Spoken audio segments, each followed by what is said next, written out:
Thank you, Osama, for the brief introduction. Good morning, everyone, dignitaries on the panel, and ladies and gentlemen.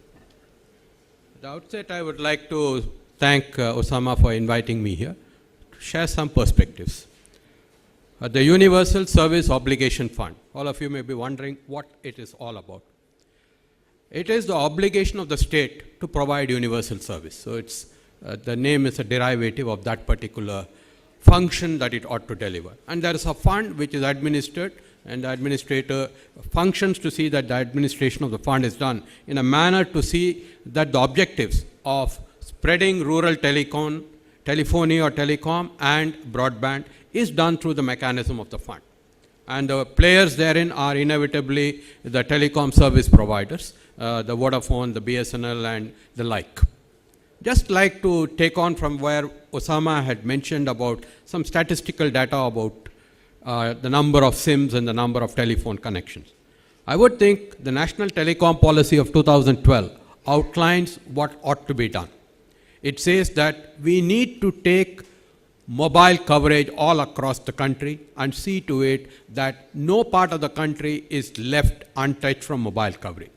So the rural telephony is an important aspect, and the Universal Service Obligation Fund comes in where commerce does not penetrate. So we come at the last mile beyond where the commercial elements do not apply. And so the viability gap funding mechanism does occur. As on date, 90% of the country is covered with mobile towers, etc. There are about 55,000 to 56,000 villages which still do not have any modicum of mobile coverage. That roughly translates to about 9 to 10% of the country's villages. However, since they are sparsely populated and far-flung and interior, so commercial considerations do not take them there. We in the USOF are preparing a scheme to see what would be the type of viability gap that would be required, also the type of technology, because in those far-flung areas, you may not even have grid power. Taking the diesel may not be very feasible. So what are the renewable energy solutions, etc.? So the green telecom also is factored in. You need not have that high mast towers. You could have smaller towers, etc., and try to see what type of solutions are. This is one end of the spectrum. The other is broadband penetration. We understand that the growth of or the socio-economic development is inevitably linked with several of the ICT infrastructure growing. Today's newspaper talks about the poverty levels having come down with in the last 8 to 9 years. I'm sure somewhere along the line, mobile has played a role in trying to bring down the numbers below the poverty line, and also see to it a number of people have moved up above it. After all, these are all indicators of socio-economic growth, and we look at broadband as another facilitator. World Bank studies do indicate that we would have, with every 10% increase, about 1.3% increase in the GDP. So all of this would inevitably transmute itself into some sort of development indicators to see more and more people move above the poverty line. The broadband to the panchayats or the village councils in the country, 250,000, is sought to be created through the instrumentality of the project called the National Optical Fiber Network.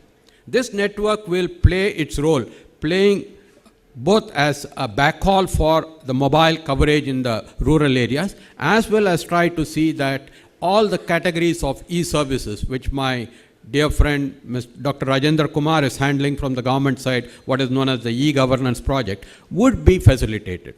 E-governance, e-learning, telemedicine, e-commerce. I think it covers the entire canopy of activities, and all of it need to be propelled through the instrumentality of the National Optical Fiber Network. 3 pilot projects in Ajmer, in Visakhapatnam, and in North Tripura districts have ensured that 100 Mbps is now available in 58 Gram Panchayats of Arayan block in Ajmer, of Parwada block in Visakhapatnam, and Pani Sagar block in North Tripura district. However, one of the bemoaning factors is B2C services have not come there. The Department of IT have embarked upon a counterpart funding for what is known as the e-government services, and they have connected about 110 institutions schools, hospitals, banks, police stations and other government institutions. 100 Mbps could then be split into various requirements in a panchayat, and each of them is getting ranging from 5 Mbps to 10 Mbps, and that would ensure that several categories of high stream videos can also be utilized there. I think that's where the catch is. The last mile, the terminal which takes right up to the panchayat, from there the last mile will inevitably wireless, and that's where the mobile comes into play. The broadband wireless would be the order of things. We would have to see that there are 5 C's which will ensure that the broadband ecosystem develops upon. One, connectivity, which is what the telecom service providers and the government ought to do. Second is content. All of you are here. I've just had a browse through all of the stalls and can understand that the social sectors are very well represented. Third, cost of devices. I think we need to have devices in our hand. I would like to think that the mobile is no longer an object of desire. It's an instrument of empowerment. Maybe tomorrow the smartphone also should become an instrument of empowerment and not remain an object of desire.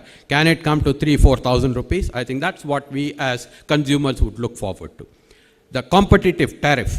So the competitive tariff, like we are used in the voice sector, should come in the broadband sector. That will propel it. And computer literacy.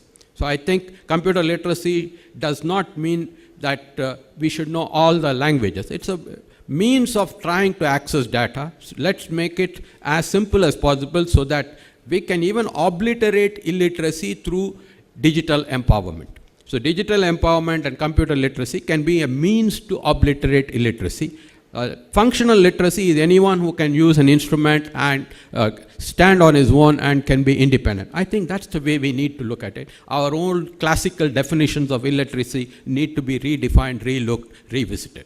I would just like to say that this particular forum gives a great opportunity for a number of people, young minds, kindling with a lot of creative ideas, to see how we can pitch for ourselves on the developmental path. India can change on the strength of ICT. Technology ought to be a democratizing element. We have seen the IT services which have been more towards export orientation. Can it now look inward into the country, see to it how it can transform our lives? The e-governance project which the Department of IT is looking at needs to become multilingual. See to it that the stakeholders, the state governments and the user community are enveloped into it. Mobile can be the instrument of accessing your broadband, your internet, and I think if devices and tariffs are such that can usage, etc. What Osama has been talking about is the number of persons who are using it. So the teledensity factor is also something we are looking at. We must ensure that the teledensity, rural teledensity, which is about 40 at present, moves to by 70 by 2017 and 100 by 2020. The more the number of instruments, there will be replacement, there will be more than one, more than two, etc. I think it's good, but then that's usage is important, content delivery is very important. Broadband penetration, today we are at 15 million. I would think individual access devices are few, but public access points like the common service centers are plethora, about 1 lakh plus. I think we'll have to have a combination of both. Tomorrow we look forward to having about 175 million connections by 2017 and 600 million by 2020. National Optical Fiber Network is one of the instrumentalities of taking it forward. The 3G rollout combined with the backhaul of the NOFN and the several more towers that ought to come, I think all of them augur well for a bright future India. I would stop at this, and I'm sure that there are many more speakers to add flavor to it. Thank you.